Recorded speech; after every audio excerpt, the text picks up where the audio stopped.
why I want to make myself cry in the summer. I thought, say no more. That's all I need to know about this one. Obsessed.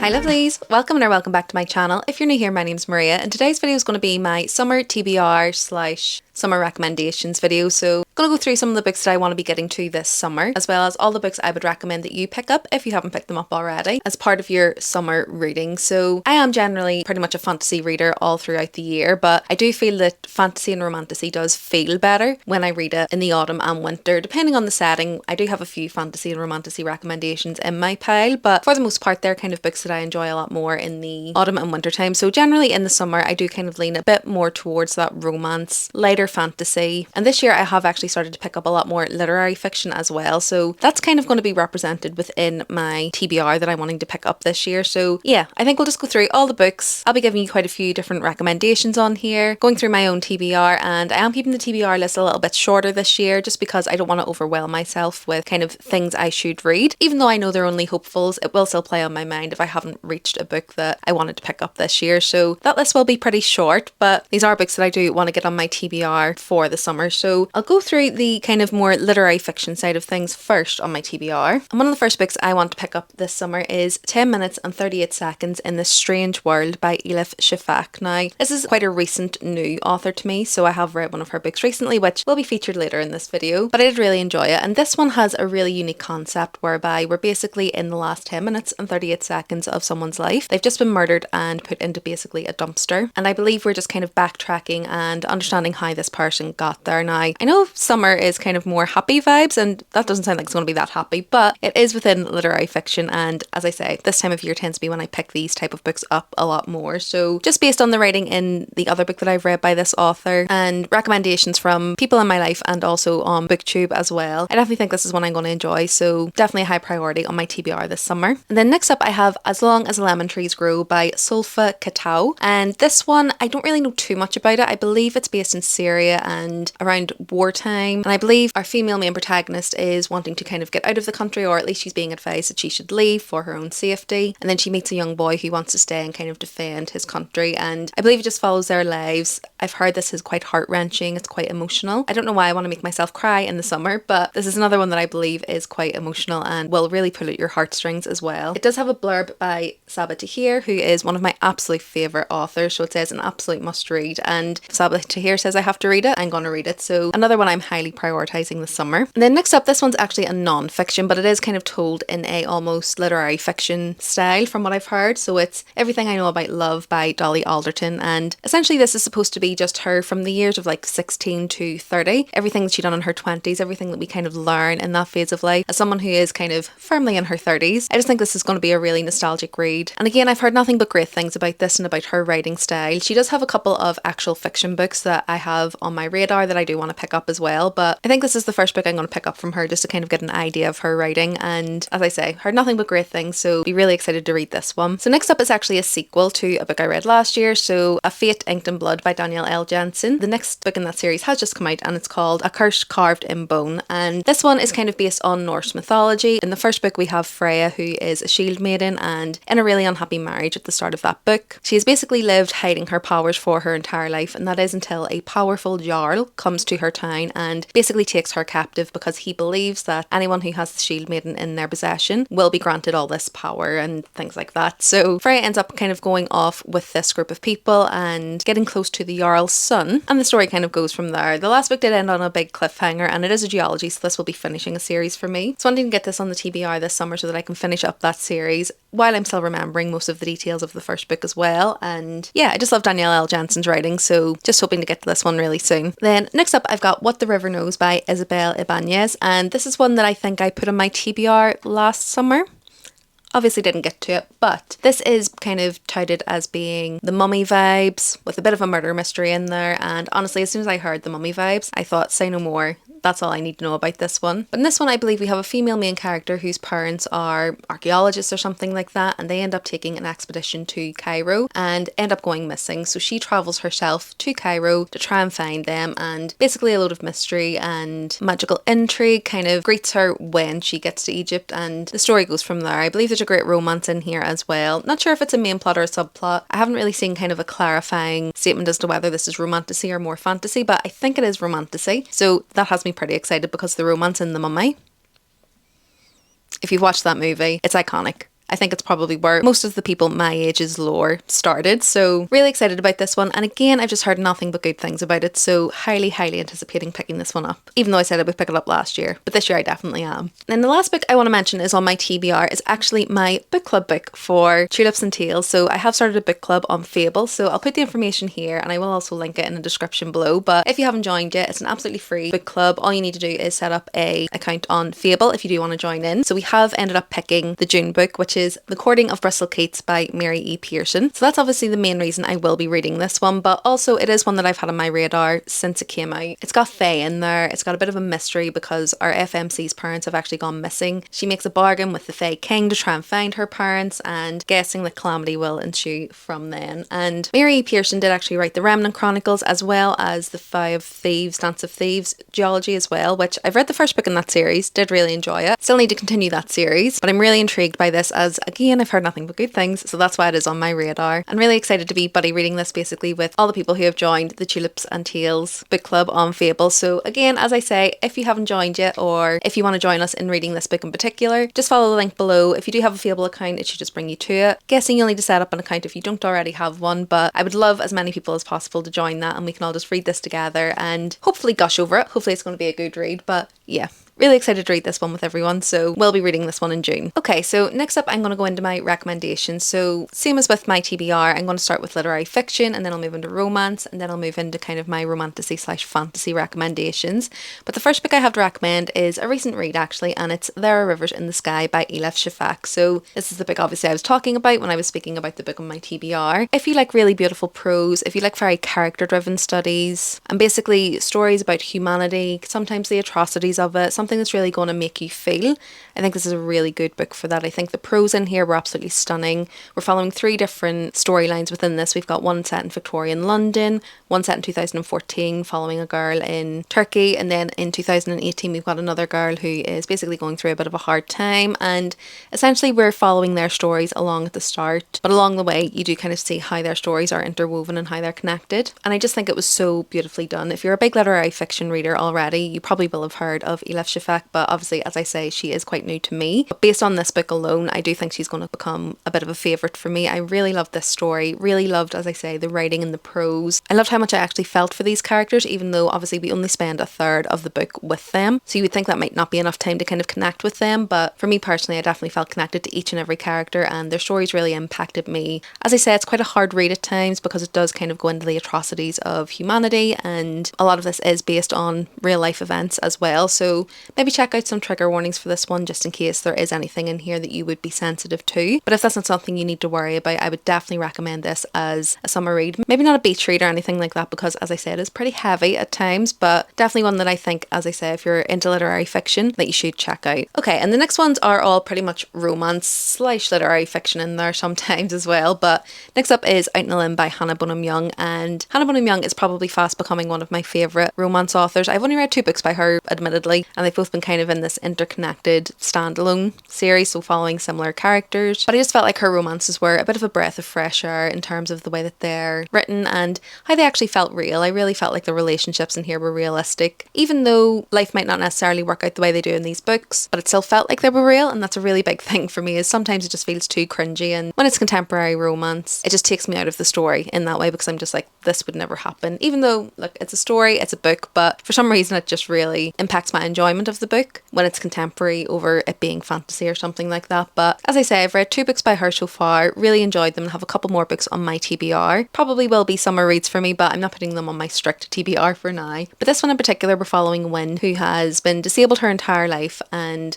has really fought to kind of break out of the stigma of that and become really strong and independent despite her kind of limb difference. So she has a limb difference within her hands, which obviously does make some things more difficult for her, but she's been determined her entire life to kind of of make sure that that's not a barrier for her and show people that she doesn't need help. So obviously she's quite strong-willed, and at the start of the book she ends up having a one-night stand with Bo, who actually has a prosthetic leg as well. And they kind of agree that it was fun, they weren't really looking for anything from it, nice to meet each other, but that's all they're really looking for. A month or so later, you can guess what's probably going to happen. It isn't a spoiler because it's kind of the whole point of the book, but I just really loved, as I say, the way the romance was depicted in here. I thought it was really light-hearted and emotional at times, but I think it was done in a really lovely way where it didn't feel heavy. I read this basically in a day when I was travelling home from Spain, so that kind of shows how much I enjoyed it. This would probably be one for the beach if you were looking for a nice beach read and something to kind of feel uplifting, and was a pretty fast-paced read. So yeah, definitely recommend this one, as well as the second book within this kind of interconnected series, Out of the Woods. Both really fun reads and really great romances to pick up as well. Next up is a series I probably don't need to mention. I think you'll probably have heard of this one. Even if you're not into the romance genre, you will have heard of this series, but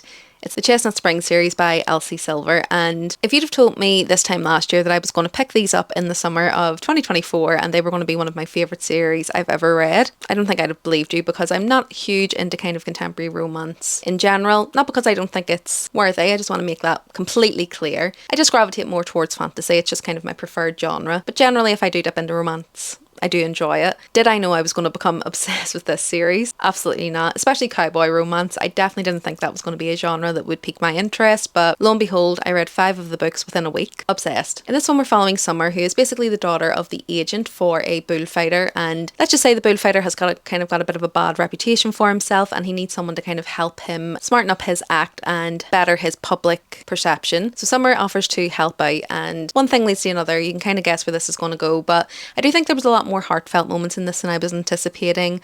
A lot of kind of childhood trauma that Summer had to deal with between her parents, her sister, and then you do kind of get introduced to a whole host of characters who are in the interconnected standalones within this series. I would say within the series, book 2 and book 4, so I think that is Heartless and Reckless. They're my favourites. They're definitely my favourites. I really loved both of the romances in there as well as the characters as well. I did really enjoy all of them. The last one, Hopeless, I didn't love, but I didn't hate it. You know, it was quite average for me. There was a bit of an age gap in there that wasn't really my favourite, so I do think it just comes down to personal preference. But in terms of the series as a whole, I just really enjoyed it. It was really addictive. As I say, I read 5 books within 1 week, so again, if you're looking for that kind of beach read, fast paced, something you can kind of read in the garden within a day, these are great books to check out. The audiobooks were really good as well, so again, if you do like kind of reading through that medium, I definitely recommend those too. Next up, we've got Love and Other Words by Christina Lauren, and this is another one that I read within a day. I just thought it was a really fast paced, really addictive book, and I just couldn't help but not put it down. And in this one we're following Macy and Elliot, and at the start of the book, Macy basically has this kind of life-altering event happen to her, and it kind of leads to her ending up in this summer house where the neighbour is Elliot, and the timeline kind of starts from when they're around 11, I think, and they end up becoming really fast friends. They kind of relate to each other through reading and through words, and they have this little tagline that they say to each other, which is really cute, and you do kind of follow them from the ages of 11 to around 17. However, around that time they end up having a huge fight and don't speak to each other for 11 years, until one day they bump into each other, and that kind of sparks off the whole relationship again, and that kind of makes them question why they haven't spoken for that amount of time, and the story goes from there. I really enjoyed the way this was told in kind of alternating timelines, so you do kind of get present day after they've reunited, and then you go back to when they were 11, 12, 13 in the summers that they spent together. And I think with this, I just really connected with the characters. I really loved the way that they were depicted. I really cared about them, and I think it probably is because we do get quite a lot of their life from that young age up until they kind of have the disagreement that makes them fall out of touch for such a long time. And yeah, I just really loved the writing in this one, really loved the characters, really enjoyed the romance. There were a few aspects of it were a little bit convenient, but overall I did really enjoy it, and I think I ended up giving this one 5 stars because I did read it in a day. As I said, it was pretty addictive and just overall a really fun read. Next up, I have The 7-Year Slip by Ashley Poston, and Ashley Poston is probably my favourite romance author. I have also read from her The Dead Romantics and highly recommend that. However, I do recommend that for more September, October time, just because of the kind of themes and the setting in that one. I do think it's a better book suited for autumn, but this one is definitely a really good contender for a summer read. So in this one we have Clementine, who basically has a really bad day at the start of this story, basically life altering for her, and she decides what she's going to do to kind of distract herself from that is just work hard, keep her head down, and not have any distractions from relationships or anything like that. That is until one day she walks into her apartment and a man is there, and he's perfect, he's gorgeous, exactly the type of man that she can imagine herself being with. However, However, the only problem is he's 7 years in the past, and the story kind of goes from there. So obviously there is a little bit of magical realism in here, a little bit of a feeling of whimsy. There is also a lot of discussion in here around grief and heartbreak, and definitely a few heavier topics. So again, just check out some trigger warnings for some of the themes in here. But yeah, I just think Ashley Poston's writing is, again, just really refreshing for me. I really love the way she kind of approaches romance stories. And actually, I didn't mention in my TBR for this summer, I do want to read her new book, Sounds Like Love, as well. So that will definitely be going on the TBR. I think it's about two people writing music or something like that. To be honest, all I had to know was it was written by Ashley Poston,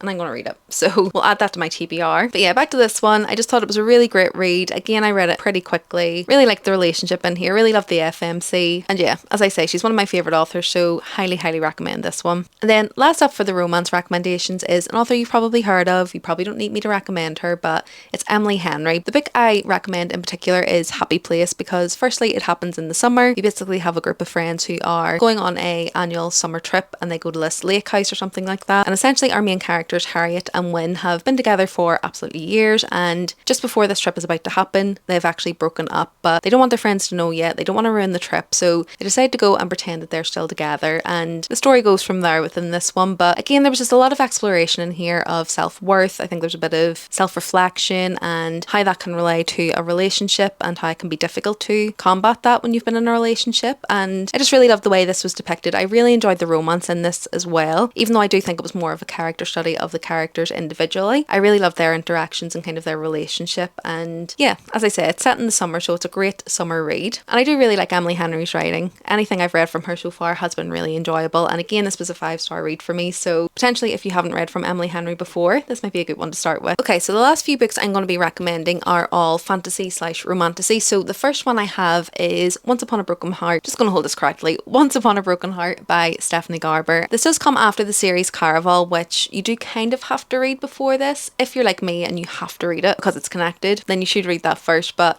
if you don't mind being spoiled for one or two aspects of Caraval series, or if you're just never going to read that series but you are interested in this one, I definitely think this is a great summer read. And reason being is it's quite flowery prose, it's quite whimsical, very fairy tale-esque, and a much lighter romantasy than some of the other romantasies that I have on my recommendations list. So in this one we have Evangeline Fox, who has always believed in her happy ever after. That is until the love of her life is about to marry someone else. Desperate to stop the wedding, she ends up pleading with the Prince of Hearts to stop the wedding at all costs, and he agrees to do this in exchange for 3 kisses, and the story goes from there. This is very kind of comedic in terms of some of the situations they get themselves in, but there is kind of a dark undercurrent within this as well. So as I say, kind of that fairy tale feel, but with that dark undercurrent all the way throughout. And yeah, I'm a big fan of Stephanie Garber. I do think that her writing is quite flowery and grandiose, but I love that. So if you are a fan of that, definitely check this one out. And again, if you're just kind of a fan of really whimsical or fairy tale-esque stories, then I think this is one you'd really enjoy. Next up is a book that I will recommend in every recommendation video, and you're probably sick of hearing of it from me, but it's Strange the Dreamer by Laini Taylor. But I do actually think this is a great summer read as well, just because of the setting of this one. Basically, in this one we have Laszlo Strange, who has always dreamed of visiting basically this lost city of Weep. He's been reading about it for years, trying to research where it went. It's kind of become a bit of an obsession for him. Now one day this convoy of soldiers basically come into his town and are looking for volunteers to go with them to find this lost city, and Laszlo ends up joining them on their journey, and really the story goes from there. I don't want to give too much detail in here because it does have that shock factor. Literally the prologue in here is probably one of the best prologues I've ever read. It really grips you immediately, and I don't want to say what it is, I just want you to read it. But I kind of knew this was going to be a 5-star from basically the first page. This is one of my absolute favourite geologies, so I could sit here and gush about it forever, but essentially again it's quite flowery in the writing. I just think that the story and kind of the intrigue in here was so unique. It was like nothing I'd ever read before at that time, and I think if you liked The Starless Sea, this is definitely one that you should check out, because even though the stories are very different, I do think they have that same vibe, and if you like that kind of storytelling and that structure, I think you would enjoy this as well. And even though in here it's minimal spice, if there is any, just the yearning between the love interest and kind of storyline that goes along with that is again just one of those ones that I literally think about it daily. One of my Roman Empire series. So if that doesn't make you want to read this, I think looking at this cover, this basically encapsulates how I feel about this book. It's so whimsical and mystical and just a really beautiful read, and I genuinely think when you read this you will have not read anything like this before. So anytime I get to recommend this, I definitely will, so put this on your summer TBR. And the same kind of goes for this next book, and that's An Ember in the Ashes by Sabaa Tahir. I mentioned before that Sabaa Tahir is one of my favourite authors, and this is the reason why. This series is probably one of the first romantasy fantasy series that I read just after reading kind of Discovery of Witches and ACOTAR, and really got me back into reading kind of in my later adult life, or reading more regularly I should say. I've always been a bit of a reader, but reading kind of the volume of books that I read now. In this book we follow Leia, and at the start of the story her brother has been arrested for treason against the Marshall Empire.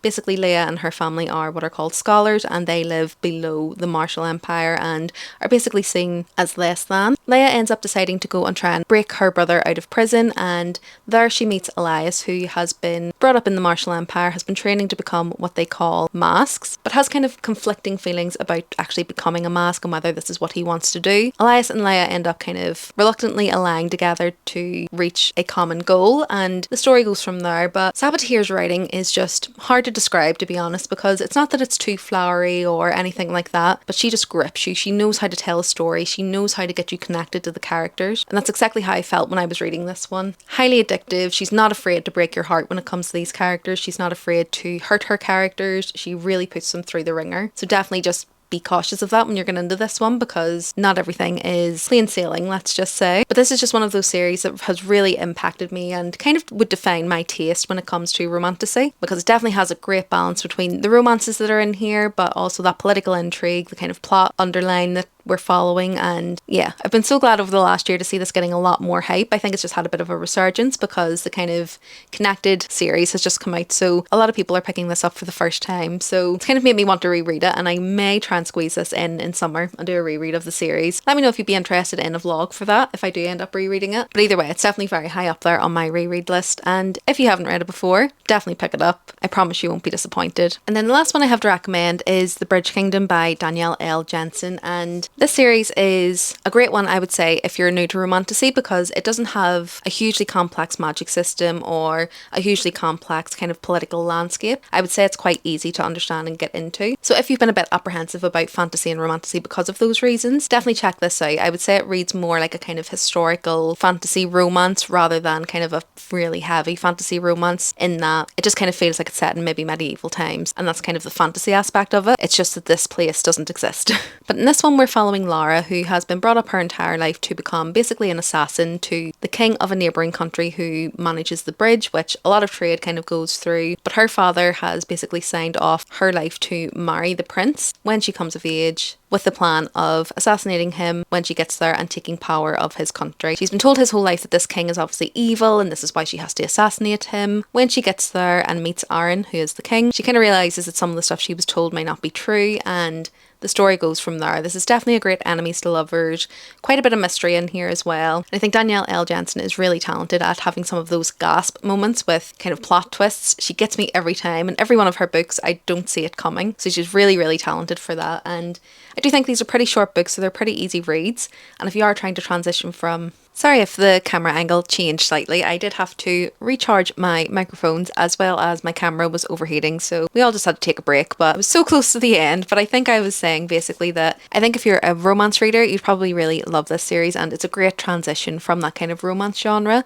to the romantasy or fantasy genre as well, because as I say, it's not too convoluted, it's not going to be too crazy to understand, but the love story in here is really good. So yeah, highly, highly recommend this. I've read the entire series so far, so there's 5 books out. Within the series, each kind of duology follows a different couple, so it's not 5 books following one couple, it's 5 books, but there's been 3 couples so far, so definitely keeps you on your toes. There's a lot of political intrigue in here to kind of keep you interested as well, and yeah, overall just really loved this one. So that's everything. That's all the books I have to recommend and all the books that are on my TBR. I probably will add a few more onto kind of my mental TBR for summer, but I just don't want to put myself under too much pressure. But I would love to know what's on your summer TBR, or any books that you recommend for the summer, books that you've maybe loved that you've read in the past. Definitely put those in the comments below, because I'm definitely looking for some inspiration when it comes to summer reading, because I lean more towards fantasy. Sometimes I do find it hard to find books that are kind of really summer centric or feel like summer books, because fantasy for me does suit those colder months a bit better. So definitely give me all your recommendations and what you're planning to read in the comments below. And if you don't have any recommendations, just leave a little sun emoji to let me know you've got to the end. If you like this video, do remember to give it a like, and if you want to see more from me, remember to subscribe. I post 2 videos per week, and it's videos like this, so book recommendations, TBR videos, reading vlogs, book shopping, all good bookish things like that. Other than that, thanks so much for watching this one. I hope you enjoyed it, and I'll see you in the next one soon. Bye!